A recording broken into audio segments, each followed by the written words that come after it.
All right, ladies and gentlemen, good to have you today on this Motivation Zoom. My name is Austin Zuloff out here in Lexington, Kentucky, Vice President of North America for Zealous. And we've received all sorts of good news this morning. It's been nothing but great news in our corporate WhatsApp chats and just all sorts of good stuff going on for Zealous. It's a lot of hard work, not only from corporate, but from the field as well.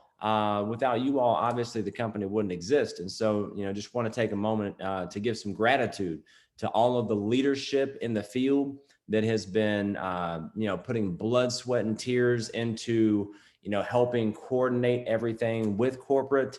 All of the work does not go in vain. We've got, like I said, so much that has just compounded over the past week that's good. It's almost overwhelming. It really is. So thank you so much for all that you do, for sure.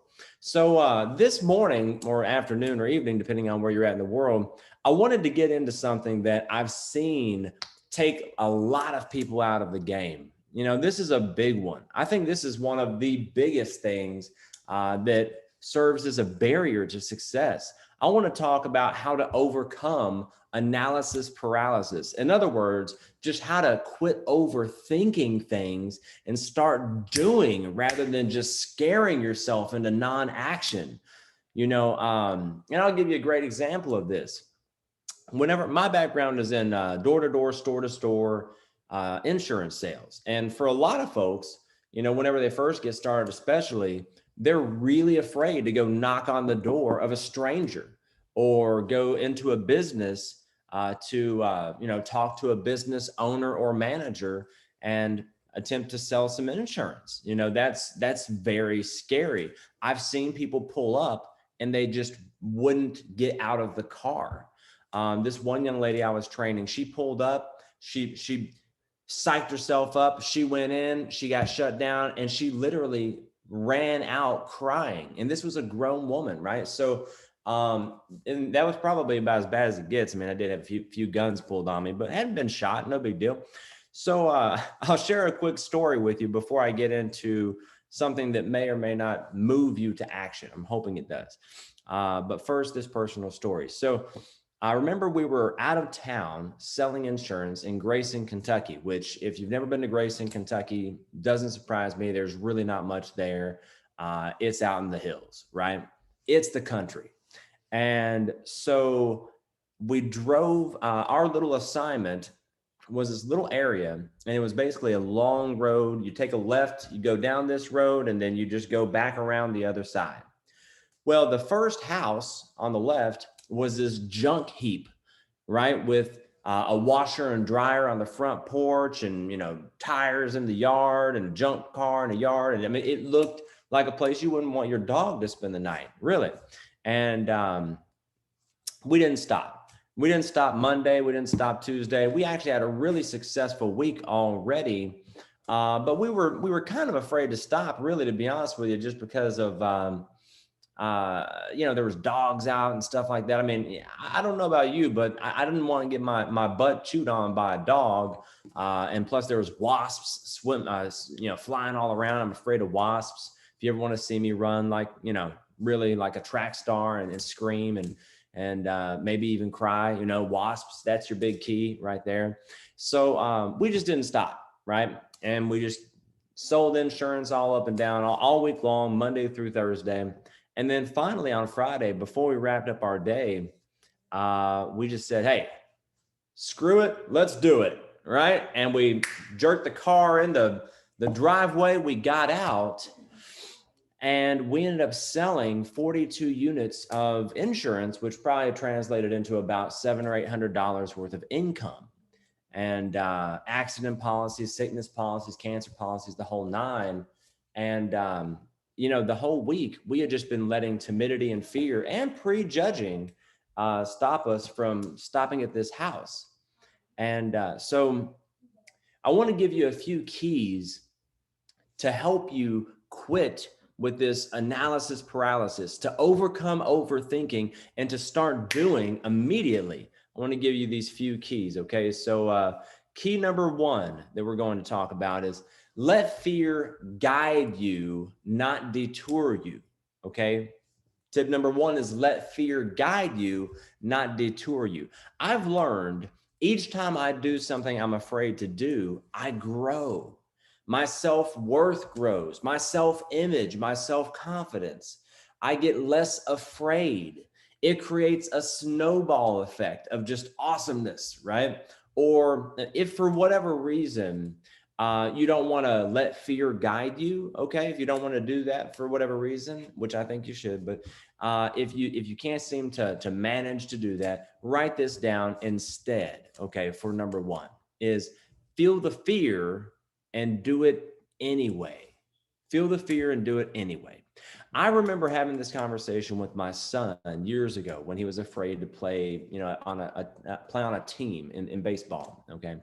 I told him that I completely understand. At the time he was kind of shy, and because I understood him and who he was, I understood how it might seem a little scary at first.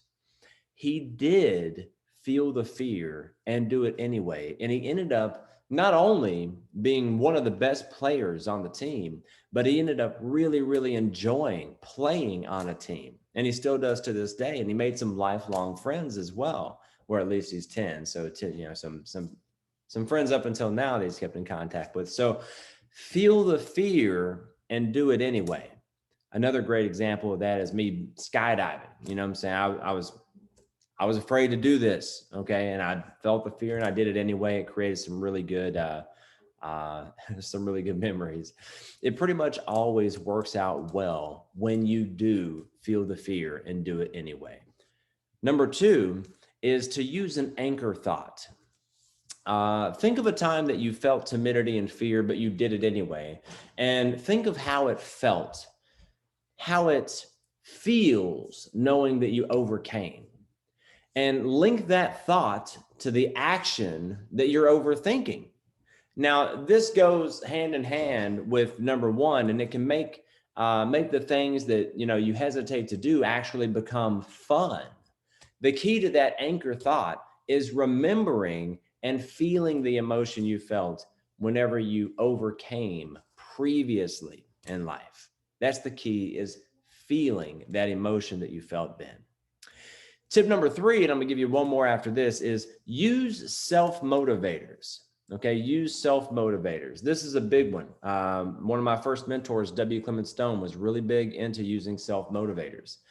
Self-motivators, like the phrase, do it now. It can be a great way to use your conscious mind to program your unconscious mind to take certain actions.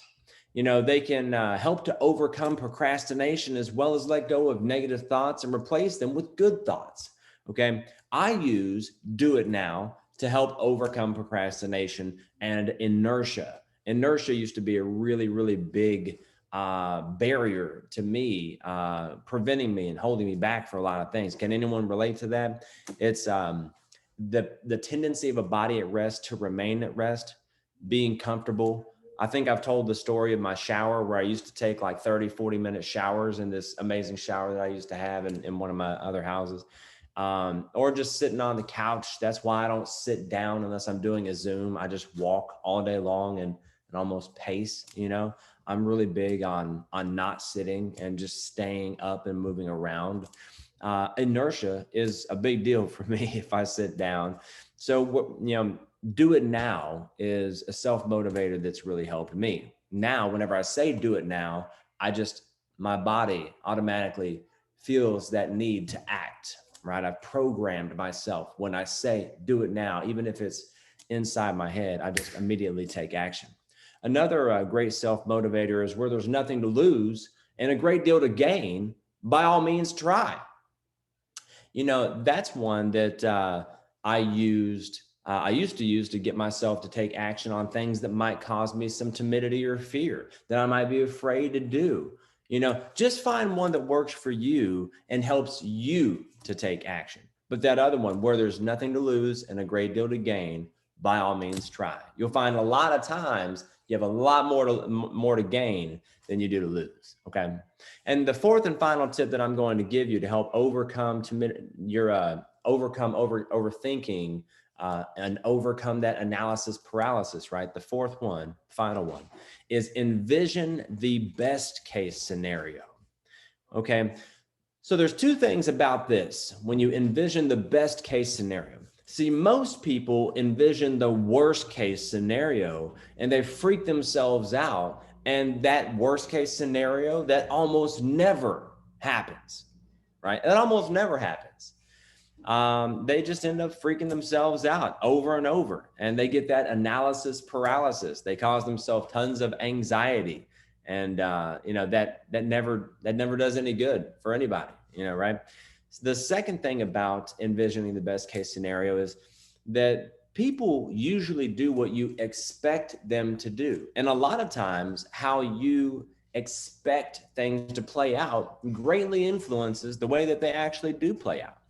In the late 80s, I think it was 88, Dr. Robert Rosenthal from Harvard did a study first on lab rats, then on high school students, and he proved scientifically that the way that we view things happening, the expectations we have on a situation playing out can greatly influence how they actually play out.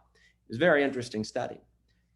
So in closing, I challenge you to take some time today and write down 2 or 3 things that you overthink or procrastinate on or are hesitant to do.